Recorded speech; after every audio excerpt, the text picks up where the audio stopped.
నమస్కారం. నేను మీ నిజం సుభాష్ చంద్రబోస్. వెల్కమ్ టు నిజం మీడియా. మన నిజం మీడియాలో ప్రసారం అయ్యేటువంటి నిజం నిర్ధారణ కార్యక్రమానికి స్వాగతం. ఈరోజు నిజ నిర్ధారణలో భాగంగా మాలల సింహగర్జన హిట్టా ఫట్టా అసలు ఏం జరిగిందనేది ఈ వీడియోలో పూర్తిగా సమగ్రమైనటువంటి నివేదికతో కూడినటువంటి ఒక వీడియో, ఆధారాలతో కూడినటువంటి వీడియోతోటి నిజం మీడియా మీ ముందుకు వచ్చింది. వీడియోలోకి వెళ్ళబోయే ముందు నిజం మీడియాకి స్క్రీన్ అనేది చాలా అవసరం కాబట్టి కింద నా నెంబర్ పెట్టాను. నా నెంబర్కి నిజం మీడియా ప్రేక్షకులు, నిజం మీడియాని అభిమానించేటోళ్ళు, నిజం మీడియాని గౌరవించేటోళ్ళు, నిజాన్ని నిర్భయంగా చెప్పేటువంటి మా అనాలిసిస్ని మెచ్చుకునేటోళ్ళు, ఖచ్చితంగా మనకి స్క్రీన్ లేకుండా నిజం మీడియా ముందుకెళ్ళడం కష్టం కాబట్టి మీ వంతు సహకారంగా ఫోన్పే ద్వారా కానీ గూగుల్ పే ద్వారా కానీ మీకు ఎంత అవకాశం ఉంటే అంత పంపించండి. స్క్రీన్ తీసుకోకుండా మీడియా అనేది నిర్వహించడం చాలా కష్టం అనేది మీరు గమనించండి. ఇక వీడియోలోకి వెళితే మీటింగ్ని గమనిస్తే మీటింగ్కు మాత్రం జనాల స్పందన అద్భుతంగా ఉంది. ప్రజలు బాగా వచ్చారు. పెరేడ్ గ్రౌండ్లో ఆ స్థాయిలో మాలలు గుమికూడడం కానీ, ఆ స్థాయిలో మీటింగ్ ఈ రోజుల్లో ఉండబడిన పరిస్థితుల్లో జరగడం అనేది 100% ప్రజలు రావడం అనేది సక్సెస్. ఇక వివరాల్లోకి వెళితే నేను గత వీడియోలోనే చెప్పాను, ఈ మీటింగ్లో మందకృష్ణ మాదిగ గారిని తిడతారు, రెండవది బాబు జగజ్జీవన్ రావు గారిని తిడతారు, మాదిగల్ని తిడతారు, వివేక్ గారి యొక్క మంత్రి పదవి కోసమే ఈ మీటింగ్ కండక్ట్ చేయబడుతుంది అని నేను చెప్పాను. మీటింగ్ కండక్ట్ చేయక ముందే చెప్పాను. అదే సాక్షాత్కరిస్తూ ఆ గ్రౌండ్లో జరిగింది. ఇక మీరు గమనించండి, అక్కడ మాట్లాడినటువంటి మాటలన్నీ గమనిస్తే అందరూ నాయకులు, ప్రతి నాయకుడు యొక్క మాటలు నేను వినిపించి మీకు చెప్పడం చాలా కష్టం, కానీ ఒక సారాంశం అయితే అక్కడ వచ్చింది. ఏమని వచ్చిందయ్యా అంటే, వర్గీకరణ అనేది చట్టబద్ధంగా పార్లమెంట్లో చట్టం చేసినా మాకు ఇష్టమే, లేదు 341 ఆర్టికల్ను సవరించి రాజ్యాంగ సవరణ చేసినా మాకు ఇష్టమే, కానీ దొడ్డిదారిలో వెళ్ళి దొంగ మార్గం ద్వారా వెళ్ళి రాజ్యాంగం యొక్క స్వరూపానికి దెబ్బతినే విధంగా ఈ విధంగా సుప్రీంకోర్టు ద్వారా జడ్జిమెంట్ తెప్పించి రాష్ట్రాలకు చేసుకునే హక్కు ఉంది అని చెప్పించడం, రాష్ట్రాలకి ఈ బాధ్యతను అప్పచెప్పడం అనేది ఖచ్చితంగా మాలలుగా మేము ఒప్పుకోము. మేము అంబేద్కర్ గారి యొక్క వారసులము. రాజ్యాంగం ప్రకారం ఆర్టికల్ 341 సవరణ చేస్తేనే ఎస్సీ వర్గీకరణకి అంశం అనేది బయటపడడానికి అవకాశం ఉంది. ఎస్సీ వర్గీకరణ అంశం అనేది కేంద్ర జాబితాలో ఉండబడిన అంశము, ఇది రాష్ట్రాలకి సంబంధం లేదు. ఈ విధంగా చేయడాన్ని మేము ఒప్పుకోము, అలా చేసుకుంటే మాకు ఇష్టమే అన్నారు. ఓకే, ఇది కూడా నిజమే కదా, న్యాయమే కదా, రాజ్యాంగానికి ఇబ్బంది జరగదు కదా. అందరి మాటలు క్రోడీకరించి చెప్తున్నానండి నేను. ప్రతి ఒక్క నేత మాట్లాడినటువంటి ఉపన్యాసంలో వచ్చినటువంటి సారాంశం ఇదే. తర్వాత వాళ్ళు ఏం విమర్శించారు, ఏం తిట్టారు అనేది కూడా నేను వీడియోలో చూపిస్తాను. అయితే అందరి సారాంశం మాత్రం ఇదే. మరి నిజమే కదా, వాస్తవమే కదా. మరి కేంద్ర జాబితాలో ఉన్న అంశానికి రాష్ట్రాలు ఎలా ఈ రోజున ఎస్సీ వర్గీకరణ చేస్తాయి? ఇది న్యాయమే కదా వాళ్ళ కోరిక. రాజ్యాంగం దెబ్బతినొద్దు కదా, రాజ్యాంగ స్వరూపం దెబ్బతినొద్దు కదా. రాజ్యాంగ స్వరూపం దెబ్బతినే విధంగా ఎవరు ప్రవర్తించినా, ఎవరు చేసినా కానీ 100% మా నిజం మీడియా ఖండిస్తుంది. మాలల యొక్క వాదన కూడా బాగానే ఉంది కదా. అయితే మీరు ఇక్కడ ఒక అంశాన్ని గమనించండి, నేను చెప్తున్నాను చూడండి. రాజ్యాంగంలో రాష్ట్ర జాబితాలో కొన్ని అంశాలు ఉంటాయి, కేంద్ర జాబితాలో కొన్ని అంశాలు ఉంటాయి. ఉమ్మడి జాబితాని రాష్ట్రానికి కేంద్రానికి కొన్ని సమాన హక్కులు కల్పిస్తూ ఉమ్మడి జాబితాని ఒక అంశం ఉంటుంది. అంటే మొత్తం కూడా విధి విధానాలు అన్నీ 3 కేటగిరీలుగా విభజిస్తే రాష్ట్ర జాబితా, కేంద్ర జాబితా, ఉమ్మడి జాబితా. ఇక్కడ మీరు గమనించండి, రాష్ట్ర జాబితాలో ఉన్న అంశాలు ఏటిపైనా కానీ శాసనసభలో చట్టాలు చేసుకోవచ్చు. ఇక రెండోది, కేంద్ర జాబితాలో ఉన్న అంశాలకి శాసనసభల్లో అసెంబ్లీలో చట్టాలు చేసే అధికారం రాష్ట్రాలకు ఉండదు, కేవలం పార్లమెంటు ద్వారానే చట్టాలు జరగాలి. ఇక ఉమ్మడి జాబితాలో ఉన్న అంశాన్ని చూస్తే రాష్ట్రాలు చేసుకోవచ్చు, కేంద్రాలు చేసుకోవచ్చు. ఒకవేళ రాష్ట్రాలు చేసినా ఆ చట్టము చెల్లదు అని చెప్పేసి కేంద్రం దాని మీద ఇంకో చట్టం చేయొచ్చు. అంటే కేంద్ర జాబితాలో ఉండబడినటువంటి అంశానికి సంబంధించి ఈ ఎస్సీ వర్గీకరణ అనే అంశము కేంద్ర జాబితాలో ఉందని మాల సోదరులు చెప్తున్నారు కదా. మరి కేంద్ర జాబితాలో ఉన్న అంశం మీద చంద్రబాబు నాయుడు గారి ప్రభుత్వము శాసనసభలో చట్టం చేసినప్పుడు మీరు పార్లమెంటుకు నివేదిక ఇచ్చి పార్లమెంటు ద్వారా ఆ చట్టాన్ని ఎందుకు కొట్టేయించలా? యాజ్ పర్ కాన్స్టిట్యూషన్ నేను అడుగుతున్నా. రాజ్యాంగం ప్రకారం కేంద్ర జాబితాలో అంశానికి రాష్ట్రాలకు చట్టం చేసే హక్కు లేదు. ఒకవేళ రాష్ట్రం అలా చట్టం చేసింది, చంద్రబాబు నాయుడు గారి ప్రభుత్వం అలా చట్టం చేసింది, ఆర్డినెన్స్ తెచ్చింది కాబట్టి మీరు పార్లమెంటుకి వెళ్ళి పార్లమెంటు ద్వారా దాన్ని కొట్టేయించకుండా ఎందుకు కోర్టుల చుట్టూ తిరిగారు? అసలు ఈ కోర్టుల చుట్టూ తిరిగే ప్రక్రియ మొదలుపెట్టింది ఎవరు? మొట్టమొదట చంద్రబాబు నాయుడు గారు వర్గీకరణ చేసినప్పుడు హైకోర్టుకి వెళ్ళింది మాల సోదరులే కదా. సింగిల్ బెంచ్ అయిపోయిన తర్వాత మళ్ళా 4 జడ్జిలతో కూడిన హైకోర్టుకి వెళ్ళారు కదా. అక్కడ హైకోర్టులో కూడా తర్వాత దీన్ని నివేదించుకొని హైకోర్టును కూడా దాటి రాష్ట్రపతి ఆర్డినెన్స్ తెచ్చుకొని వర్గీకరణ అమలు చేసుకుంటున్నటువంటి సందర్భంలో మళ్ళా సుప్రీంకోర్టు మెట్లెక్కింది కూడా మాల సోదరులే కదా. అంటే రాజ్యాంగ ప్రొసీజర్ను ఫాలో అవ్వకోకుండా పార్లమెంటు ద్వారా ఈ చట్టాన్ని కొట్టేయించకుండా కేంద్ర జాబితాలో ఉండబడినటువంటి అంశానికి రాష్ట్రాలు ఎలా చట్టాలు చేస్తాయని పార్లమెంటు చేత కొట్టేయించకుండా ఆ రోజు మీకు అనుకూలమైనటువంటి ప్రభుత్వం ఉన్నా కానీ ఈ విధంగా హైకోర్టు దగ్గర నుంచి సుప్రీంకోర్టు దగ్గరికి కోర్టుల చుట్టూ చక్కర్ల కొట్టింది ఎవరు? కోర్టుకు ముందు వెళ్ళింది ఎవరు? నేను అంటున్నా, నాకు మాలలంటే ద్వేషం లేదు, మాదిగలంటే ప్రేమ లేదు, మాదిగలంటే ద్వేషము లేదు, మాలలంటే ప్రేమ లేదు. తమ్ముడు తమ్ముడే, పేకాటే. న్యాయంగా మాట్లాడుకుందాం మనం. మీరు చూడండి, కోర్టు మెట్లెక్కింది మీరే కదా, కోర్టుల చుట్టూ తిరిగింది మీరే కదా.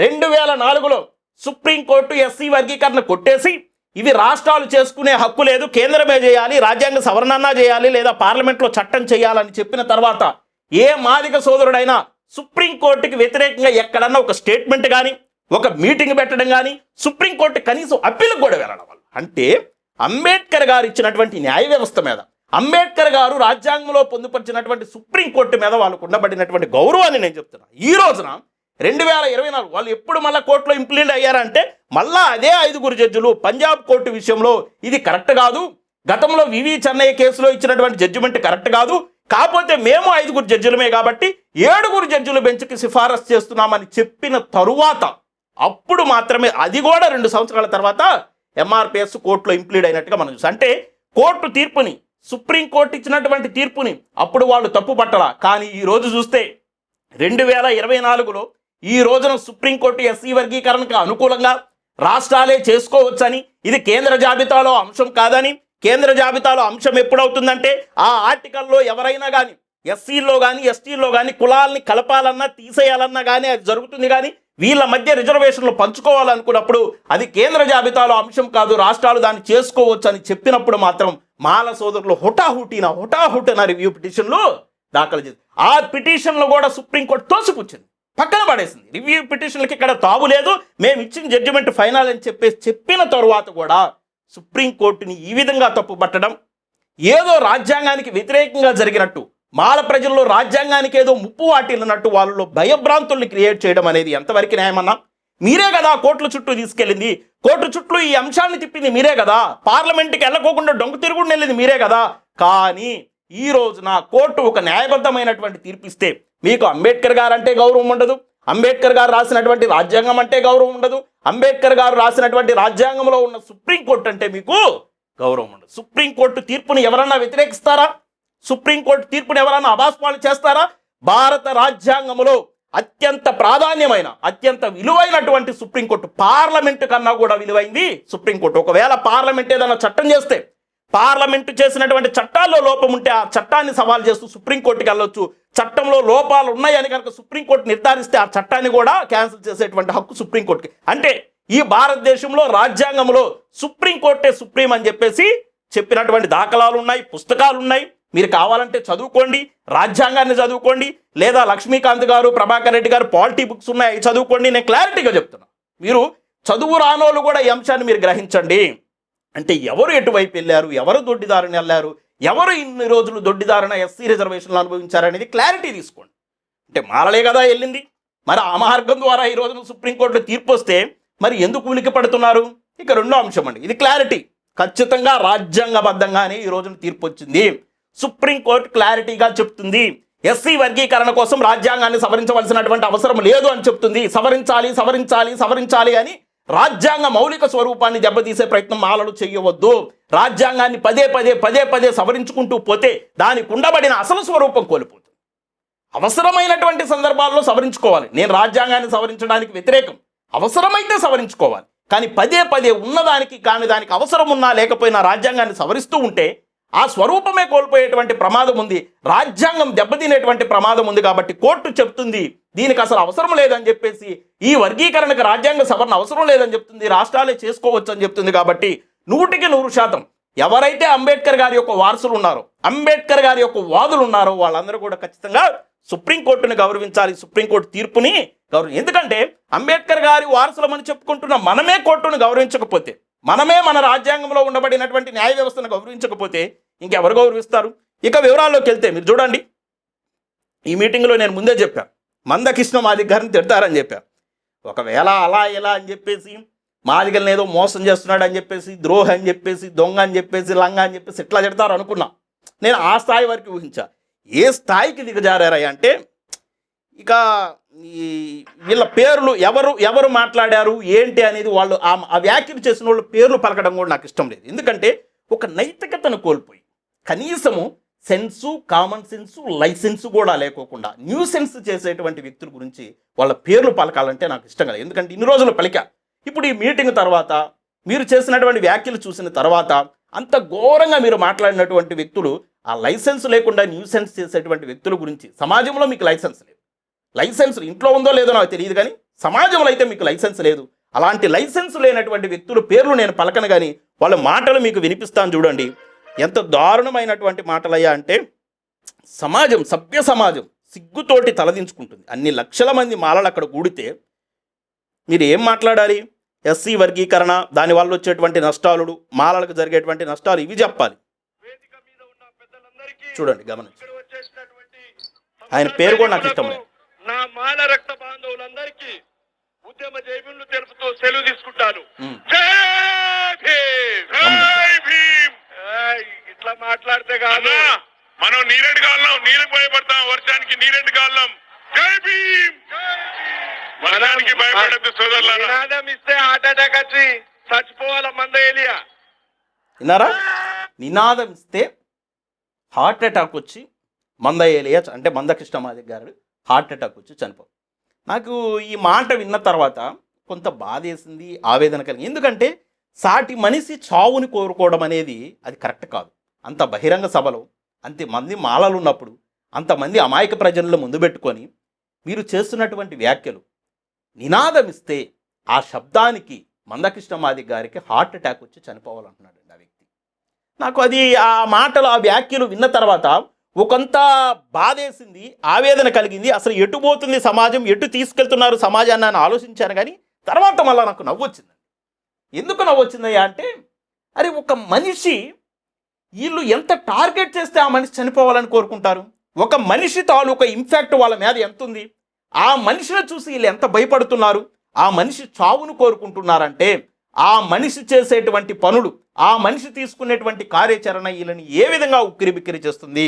వీళ్ళు అన్నం తినేటప్పుడు, నిద్రపోయేటప్పుడు, ఆఖరికి బాత్రూంలో ఉన్న ఎక్కడున్నా కానీ ఆ మనిషి పేరుని జపం చేసుకుంటూ కూర్చున్నట్టుంది. నిన్న చూడండి, ఆ మీటింగ్లో కూడా మందకృష్ణమాదిగ పేరు ఎక్కువసార్లు ఉచ్చరించారు. వాళ్ళు మీటింగ్ ఎందుకు పెట్టుకున్నాము, ఏంటి దాని కంటెంట్ ఏంటి, ఎస్సీ వర్గీకరణ వల్ల వచ్చే నష్టాలేంటి, దళితులు ఐక్యంగా ఎందుకు ఉండాలి, ఇది చెప్పకుండా ఆయన పేరును పదే పదే పదే పదే పదే పదే ఉచ్చరించుకుంటూ ఆ మీటింగ్ని ముగించుకున్నారు. ఒక మనిషి తాలూకు చావును కోరుకుంటున్నారంటే ఆ మనిషి వాళ్ళని ఎంత ఇంపాక్ట్ చేశాడు అనేది మీరు ఒకసారి ఆలోచించుకోండి. ఇంతకన్నా భూతేముంది? ఇదన్నంటే మాట అంటే తుడిసేసుకొని వెళ్ళిపోవడం అది ఒక రకం. కానీ మనిషి చావును కోరుకునే విధంగా, అంటే మందకృష్ణమాదిగ గారిని ఏ స్థాయిలో వాళ్ళు విమర్శించారో, ఎలా తిట్టారో, ఎలా ఆయన చావును బహిరంగంగా కోరుకున్నారనేది మనకు తేట తెల్లంగా అర్థమవుతుంది. ఇంకో నాయకుడు, మాల మహనాడు జాతీయ అధ్యక్షుడు అంటే ఈయన కొన్ని విషయాలు మాట్లాడాడు. వాస్తవానికి ఈయన మాట్లాడిన వాటిలో నిజాలు ఉన్నాయి. నిజాలు ఉన్నప్పుడు మనం యాక్సెప్ట్ చేయాలి.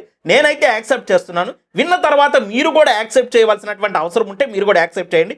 చూడండి ఆయన ఏం మాట్లాడుతున్నాడు, వినండి. నేను వినిపిస్తున్నాను, వినండి. మాలలు వినేసిరి, మాలలు దొబ్బేసిరి అననికి ఎవరి హక్కు? ఓకే, ఎవరు తప్పు? ఎవరికి హక్కు? మాలలు ఏం దొబ్బేయలేదు. Okay, very good. కష్టపడి చదువుకొని ఓపెన్ రిజర్వేషన్ తీసుకుంటారు. ఓపెన్ కేటగిరీలో పడతాడు మాలోడు. ఓకే, రిజర్వేషన్లో తీసుకుంటారు, ఓపెన్ కేటగిరీలో కొడతాడు మాలోడు. కష్టపడి చదువుకొని, తెలివితోని చదువుకొని ఓపెన్ కేటగిరీలో కొడతాడు అంటున్నాడు. ఇంకా ముందు కూడా వినిపిస్తాను నేను. చూడండి, నేను ఆయన వ్యాఖ్యలతో ఏకీభవిస్తున్నాను. ఓకే, మాలలు తెలివి కల వాళ్ళే, కష్టపడి చదువుతారు. ఓపెన్ కేటగిరీలో కొట్టేటప్పుడు యాడో కష్టపడి చదవలేనోళ్ళు, పేదరికంలో మగ్గిపోతున్నటువంటి మాదిగా ఉపకులాల ప్రజల యొక్క రిజర్వేషన్లు మీకెందుకు? ఎస్సీల్లో ఉన్న మిగతా 58 కులాలకు వదిలేయండి, మీరు ఓపెన్లోకి వెళ్ళిపోండి. బుడబుక్కలోళ్ళకి, బుడగ జంగోళాలకి, గోసినోళ్ళకి, మాస్టినోళ్ళకి వదిలేయండి. ఎవడు వదిలేయద్దన్నారు?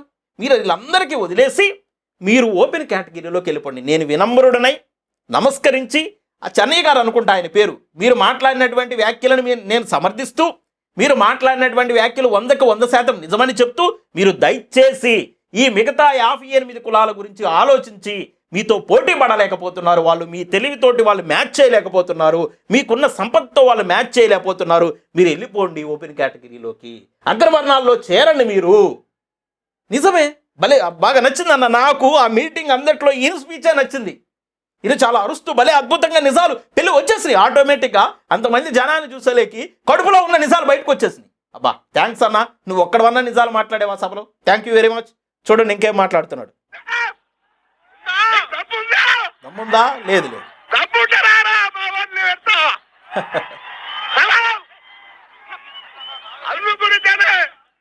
మనం ఎంతవరకైనా చదువుకుంటాం, రిజర్వేషన్లు తీసుకుంటాం, అయ్యా అయ్యా చెన్నై గారు, దమ్ము లేదండి. మిగతా 58 కులాలకి మీ ఆర్థిక పరిస్థితులతోటి మీరు ఇప్పటికే రిజర్వేషన్లు దోచుకొని ఎదిగిన విధానాలతోటి మిగతా ఉపకులాలు పోటీ పడలేవండి. వాళ్ళు చాలా పేదరికంలో ఉన్నారు. సంచార జాతులుగా గడుపుతున్నటువంటి జాతులు ఇంకా ఉన్నాయి. నా రెల్లి కులం ఉంది, నా డెక్కలోళ్ళు ఉన్నారు, నా మాస్టినోళ్ళు ఉన్నారు, నా గోసంగోళ్ళు ఉన్నారు, బుడబుక్కలోళ్ళు ఉన్నారు, బుడగజంగాలోళ్ళు ఉన్నారు, ఇంకా దాసరోళ్ళు ఉన్నారు, చాలామంది ఉన్నారు. వాళ్ళందరూ మీతో పోటీ పడలేరండి. మాదిగలే కాదు, మాదిగల కన్నా ఇంకా వెనకబడిపోయిన కులాలు ఉన్నాయి. మీకు దమ్ముంది, మీరు సవాళ్ళు చేస్తారు. మీరు రిజర్వేషన్లోనూ కొడతాము, ఓపెన్లోనూ కొడతామంటే ఇక్కడ వీళ్ళ అవకాశాలు తినేసి మళ్ళీ అక్కడ కూడా మేము తింటున్నామంటే ఇదేంటండి? మీతో పోటీ పడలేరండి. దయచేసి మీరు వెళ్ళిపోండి.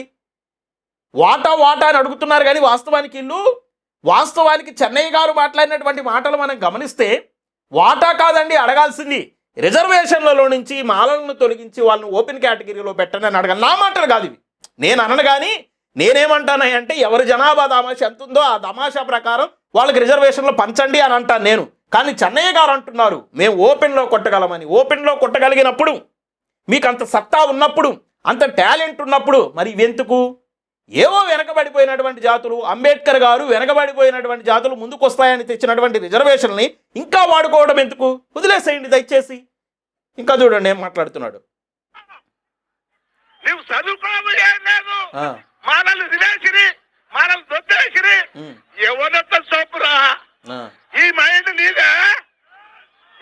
ఇక్కడ 2 అంశాలు గమనించండి. నువ్వు చదువుకోవు, ఏం లేదు, మాలలు దొబ్బేశారు అని అంటున్నారు. ఇదే సామెత, ఇదే అంశము, ఇదే మాట అగ్రవర్ణాలకు కూడా వర్తిస్తుంది కదా. మాదిగలు చదువుకోరు, ఎరికలా యానాదులోళ్ళు చదువుకోకుండా ఉద్యోగాలు ఎలా వస్తాయి, వాళ్ళకి రిజర్వేషన్లు ఎందుకని వాళ్ళు వాదిస్తున్నారు కదా కొంతమంది. మరి అదే విధంగా వాళ్ళు ఉద్యోగాలు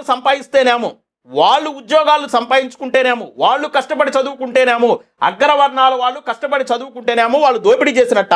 ఈ మాట అంబేద్కర్ గారే అన్నారు కదా. మరి ఎస్సీలో ఉమ్మడిగున్న 15% రిజర్వేషన్లు ఏకశాతంగా 10% మీరు అనుభవిస్తే ఇది దోచుకున్నట్టు కాదా? ఇక్కడ ఎందుకు మరి రిజర్వేషన్లు? ఎవరు కష్టపడి చదివితే వాళ్ళకు ఉద్యోగాలు వస్తాయి అనుకున్నప్పుడు, ఆ భావన మీదైనప్పుడు, ఆ భావన ప్రకారం మీరు ముందుకెళ్తున్నప్పుడు రిజర్వేషన్లో నుంచి వైదొలిగి మీకు బలం ఉంది కాబట్టి, మీకు శక్తి ఉంది కాబట్టి, మీ ఆర్థిక పరిస్థితులు మెరుగుపడ్డాయి కాబట్టి ఓపెన్ కేటగిరీలోకి వెళ్ళండి, మేము కూడా అగ్ర కులాలతో సంబంధం అని చెప్పేసి అక్కడున్నాడు, వాళ్ళతో సమానం అని చెప్పేసి అక్కడ సవాల్ చేయండి. ఇక్కడ ఎందుకు కూటికి మెతుకు లేని వాళ్ళ దగ్గర? ఇక్కడ ఈ గుప్పిడి మెతుకులు అంబేద్కర్ గారు ఇచ్చినటువంటి మెతుకుల్లో ఒక్క మెతుకు కూడా అందనటువంటి కులాలు ఇంకా ఉన్నాయి. వాళ్ళ ఆ కులాలకు ఆ మెతుకు కోసం పోరాడుతుంటే ఈ గంజిలో ఉప్పు కోసం ఇక్కడ ఎందుకన్నా వెళ్ళండి, అక్కడికి రాజ్యాధికారం కోసం ఫైట్ చేయండి. కరెక్ట్ కాదన్నా? బాబాసాహెబ్ అంబేద్కర్ ఇచ్చిన మైండ్ బాబు కాదు మాలలేడికి లేరు. సూర్యకాంత్ తోటి మాలలే ఉన్నారు, నిజమే. రాజశేఖర్ రెడ్డి తోటి మాలలే ఉన్నారు. రాష్ట్రమే మాలలది, మేము ఏమైనా చేయగలుగుతాం. అది విన్నారు కదా, నిజమే, ఇవన్నీ నిజమే. నాకు ఆ మీటింగ్ మొత్తంలో 5-6 గంటలు ఆ మీటింగ్ ఏంది సోది అనుకున్నా కానీ నేను ఒక్కడ కూడా వర్గీకరణ వల్ల జరిగే నష్టాలు ఏందో చెప్పడం, మా నాయకుడు ఈడని చెప్పడం చెప్పేసి నేను వేస్ట్ అనుకున్నా. కానీ చెన్నయ్య గారు మాట్లాడినటువంటి మాటల్లో మాత్రం నిజం ఉందండి. సోనియా గాంధీ దగ్గర మేమే, రాజశేఖర రెడ్డి గారి దగ్గర మేమే, రేవంత్ రెడ్డి గారి దగ్గర మేమే. అసలు రాజ్యమే మాది. రాజ్యంలో ఏ పార్టీ ఉన్నా ఆ పార్టీ వదలము, ఆ పార్టీలో మేమే ఉంటాము, రాజ్యమే మాది అని చెప్పేసి ఆయన నిజమే. ఇవన్నీ ఇలా ప్రతి పార్టీలో పాతుకుపోయి, ప్రతి పార్టీలో వేలు ఉనుకుపోయి, రాజకీయంగా, ఆర్థికంగా, ఉద్యోగపరంగా, వ్యాపారపరంగా ఎదిగేసి మిగతా కులాలను తొక్కేయడం అనేది ఏంటన్నా ఇది? ఏ మెంటాలిటీ ఇది? మిగతా కులాలకి ఆ రిజర్వేషన్ ఫలాలు కానీ మానవ వనరుల పైన కానీ హక్కు లేదు, వాళ్ళకి అందకూడదని ఉండడం అనేది ఏంది ఇది? ఎవరి మెంటాలిటీ ఇది? అంబేద్కర్ గారు కనుక ఇప్పుడు బతికుంటే మీరు చేసే ఈ వ్యాఖ్యలు చూసి చెప్పుచ్చు కొడతారు. ఆయన అంటరాని వాళ్ళు వీళ్ళందరికీ రిజర్వేషన్లు ఇస్తే వీళ్ళు కూడా అభివృద్ధి చెందుతారనుకుంటే ఇచ్చిన రిజర్వేషన్లన్నీ ఒక వర్గమే దోచుకుపోతుంటే అంబేద్కర్ గారి యొక్క ఆత్మ ఎంత శోభిస్తుంది అని ఎంత డేర్గా చెప్తున్నాడు చూడండి. అన్ని రాజకీయ పార్టీల్లో మేము అసలు రాజ్యమే మాది, అసలు రాజ్యమే మీదైనోళ్ళు, అన్ని రాజకీయ పార్టీల దగ్గర మీరే ఉన్నారు, వీళ్ళ దొరటి మీకెందుకు, ఈ పేదలతోటి పేద బిక్కి బడుగు బలహీన వర్గాలతోటి మీకెందుకు, వాళ్ళ బ్రతుకులు ఎంత వాళ్ళని వదిలేయండి.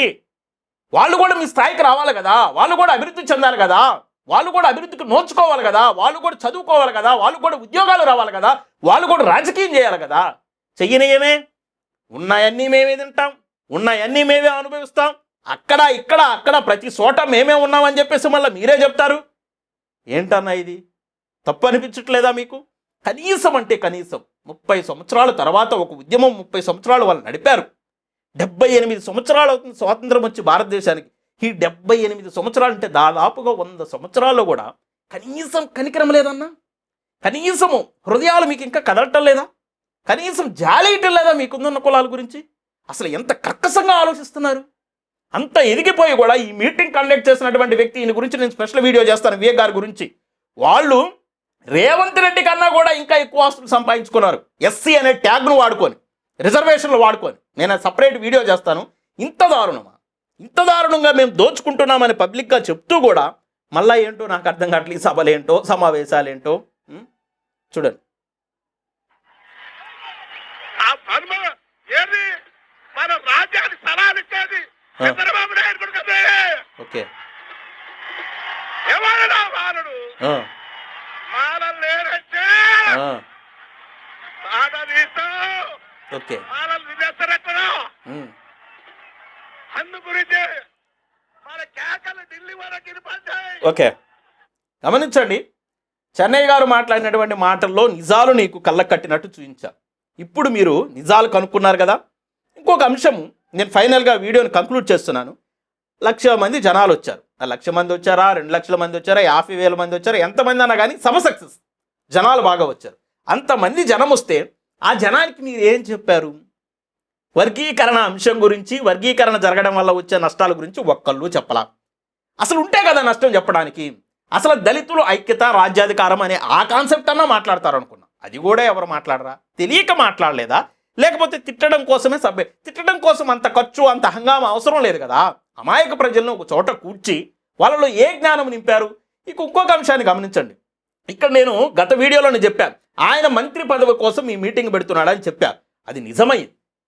ఒక ఉద్యమానికి సంబంధించి ఒక మీటింగ్ పెడుతున్నప్పుడు, వర్గీకరణకి వ్యతిరేకంగా ఒక మీటింగ్ పెడుతున్నప్పుడు, ఒక కుల సంఘానికి సంబంధించి కులం మీటింగ్ పెడుతున్నప్పుడు అసలు ఆ కులానికి నాయకుడేడా?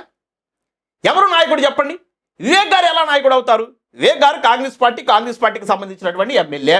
ఎవరినన్నా ఇంకొక నాయకుడిని, ఇదిగో ఇతను మా నాయకుడు అని చెప్పేసి నాయకుడిని ప్రొజెక్ట్ చేసే ప్రయత్నం చేశారా? కనీసం ఫ్లెక్సీలో ఫోటోలు ఉన్నాయా? లేదు ఇదిగో ఇతను మా నాయకుడు అని చెప్పేసి ఆ మీటింగ్లో ఎక్కడన్నా ప్రకటించారా? అంటే అన్ని లక్షల మంది వచ్చినా కూడా ఆ లక్షల మందిని అడ్రస్ చేయడానికి ఒక నాయకుడు లేడు. వివేక్ గారిది ఎలా ఉన్నాయంటే, రిజర్వేషన్లు నేనే అనుభవించాలి, రాజకీయంలో పదవులన్నీ నేనే అనుభవించాలి, కులానికి నాయకుడుగా నేనే ఉండాలి, కుల సంఘానికి నాయకుడుగా నేనే ఉండాలి, దాని ద్వారా వచ్చే ఖ్యాతిని కూడా నేనే పొందాలి, బిజినెస్లు నేనే చేసుకోవాలి, వ్యాపారాలు నేనే చేసుకోవాలి, అన్నీ నాకే కావాలి.